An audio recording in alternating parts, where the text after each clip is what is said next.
Hello and welcome back. We're into a new section. In this section, we're going to talk about operators. So I wanted to just give you a quick overview of a couple terms and tell you what operators are. And then we're going to dive right into a lot of examples and of the different operators. So operators use functions that use a symbolic name, and they perform all sorts of different actions in the program itself.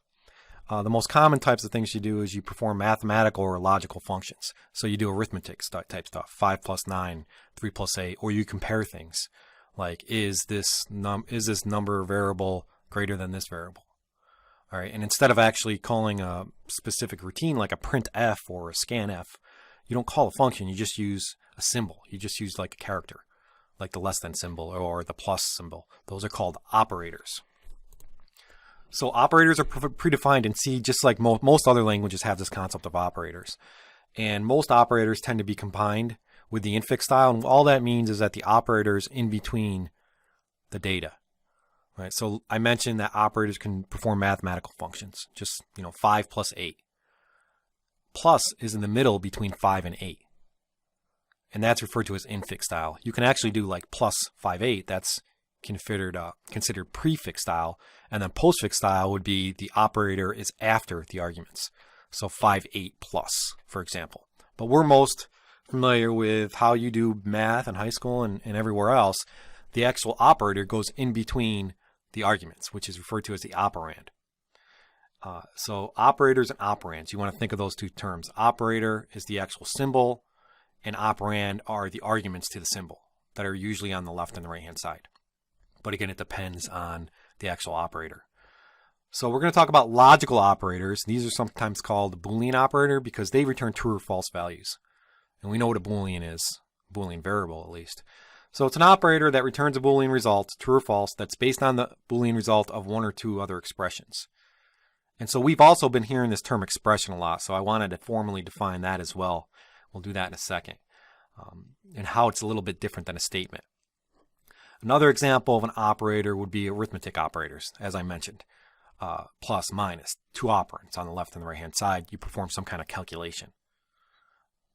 Other operators can include assignment, where you're assigning data. And we've done this in previous challenges and in previous lectures. And this is kind of the most common thing. That's the equals operator. And then there's things like relational operators, which are really comparison operators, less than, greater than. Not equal, that's used with the exclamation point. And then bitwise operators, where you can perform operations on bits. And we'll talk about that as well.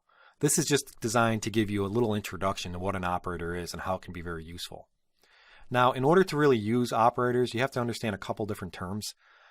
I've been using these terms kind of casually, expressions and statements, but I haven't formally defined them. And it's important to know the difference because if you read any kind of or learn about anything in programming, you're going to hear these two terms. And you may have been brushing them off and maybe you kind of understand what they are, but you should know there are specific differences. Usually you can identify the differences. For the most part, statements end in semicolons, expressions don't, and expressions return values. Statements don't necessarily. But let's go through a formal definition. Statements are the basic programming steps of C. Most statements are constructed from expressions, so you kind of see a combination. You may see an expression inside of a statement. And I'll give an example of that. So an expression consists of a combination of operators and operands. And now that we know what an operator is formally, and we know what an operand is just the arguments to the operator, together that makes an expression. We can now actually say what an expression is. Operands are what an operator operates on. I mentioned that. They're the arguments. Operands can be constants, variables, or combinations of the two. So it can be 5 plus 8.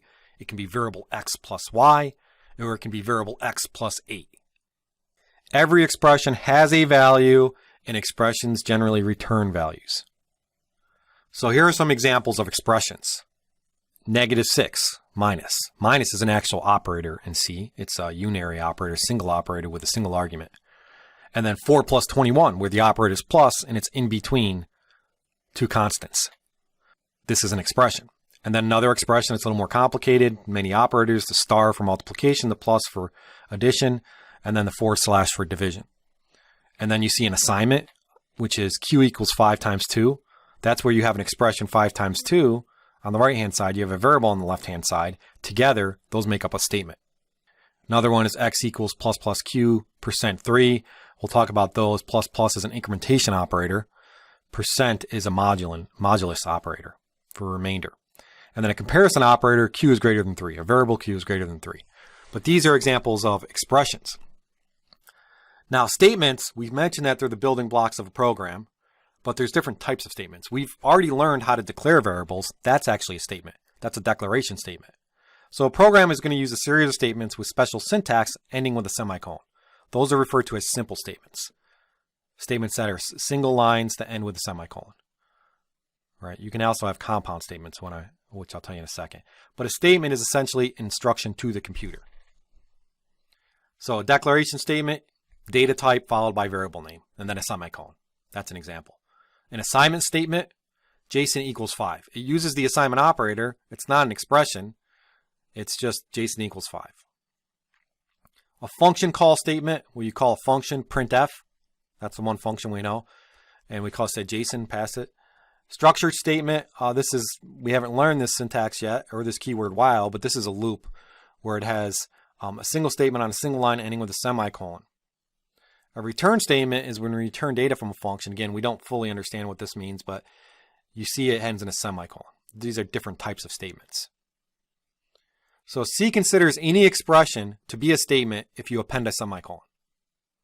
So that's why some of this looks a little tricky, right? When you see Jason equals 5, you might have thought initially, well, that's an expression because it has the assignment operator. But because it has a semicolon, it's actually referred to as a statement. Again, not necessarily super important to know, but you probably see these terms all over the place, and you're going to be just asking yourself, what expression? Why do they keep saying expression? So expression statements that end in semicolon are assignment or statements themselves, or referred to as expression statements.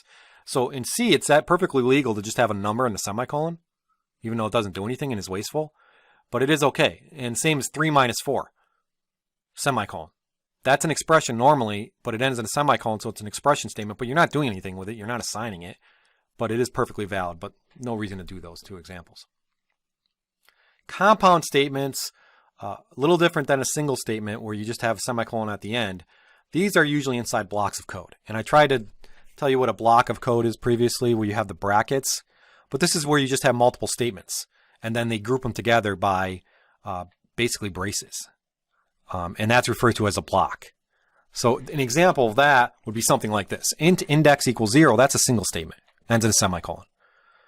Well, while printf, while index is less than 0, this is a while loop. You don't have to understand what that means. But what you should notice here is these braces. A starting braces on the left, and left braces to start, and ending braces on the right, or at the end, which is a right braces. That looks kind of like the main function, right? Where the main routine has a left and right braces. And I mentioned that's a block of code. So a block of code is just multiple statements. But that's referred to as a compound statement as well. And we'll be talking about blocks and how you can use these braces for while statements, looping, and if conditionals, and so forth. But again, a quick overview. We're now going to go into some examples of specific operators that are supported and how to use them. Thank you.